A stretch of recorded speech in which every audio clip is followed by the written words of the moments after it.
ಹಳಿಯಾಳ ಪಟ್ಟಣದಲ್ಲಿ ಅಪ್ರಾಪ್ತ ಬಾಲಕನಿಗೆ ಚಲಾಯಿಸಲು ಕೊಟ್ಟ ದ್ವಿಚಕ್ರ ವಾಹನದ ಮಾಲೀಕನಿಗೆ ಬಿತ್ತು 25,000 ರೂಪಾಯಿ ದಂಡ. ಅಪ್ರಾಪ್ತ ಬಾಲಕನಿಗೆ ದ್ವಿಚಕ್ರ ವಾಹನವನ್ನು ಚಲಾಯಿಸಲು ಕೊಟ್ಟಿರುವುದಕ್ಕೆ ವಾಹನದ ಮಾಲೀಕನಿಗೆ 25,000 ರೂಪಾಯಿ ದಂಡ ವಿಧಿಸಿದ ಘಟನೆ ಇಂದು ಶನಿವಾರ ಹಳಿಯಾಳ ಪಟ್ಟಣದಲ್ಲಿ ನಡೆದಿದೆ. ಹಳಿಯಾಳ ಪಟ್ಟಣದ ದೇಶಪಾಂಡೆ ನಗರದ ನಿವಾಸಿ ನಿಸಾರ್ ಅಹಮದ್ ಹುಸೇನ್ ಸಾಬ್ ಕಾಜಿ ಎಂಬವರು ಅಪ್ರಾಪ್ತ ಬಾಲಕನಿಗೆ ತಮ್ಮ ದ್ವಿಚಕ್ರ ವಾಹನವನ್ನು ಚಲಾಯಿಸಲು ನೀಡಿದ್ದರು. ಅಪ್ರಾಪ್ತ ಬಾಲಕ ದ್ವಿಚಕ್ರ ವಾಹನ ಚಲಾಯಿಸಿರುವುದನ್ನು ಗಮನಿಸಿ ವಾಹನವನ್ನು ವಶಕ್ಕೆ ಪಡೆದ ಹಳಿಯಾಳದ ಪೊಲೀಸರು ಮುಂದಿನ ಕಾನೂನು ಕ್ರಮವನ್ನು ಕೈಗೊಂಡಿದ್ದರು.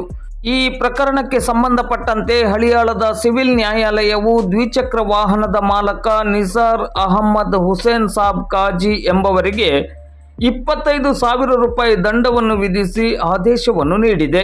ಈ ಬಗ್ಗೆ ಇಂದು ಶನಿವಾರ ಸಂಜೆ 5 ಗಂಟೆ ಸುಮಾರಿಗೆ ಮಾಧ್ಯಮಕ್ಕೆ ಮಾಹಿತಿ ಲಭ್ಯವಾಗಿದೆ.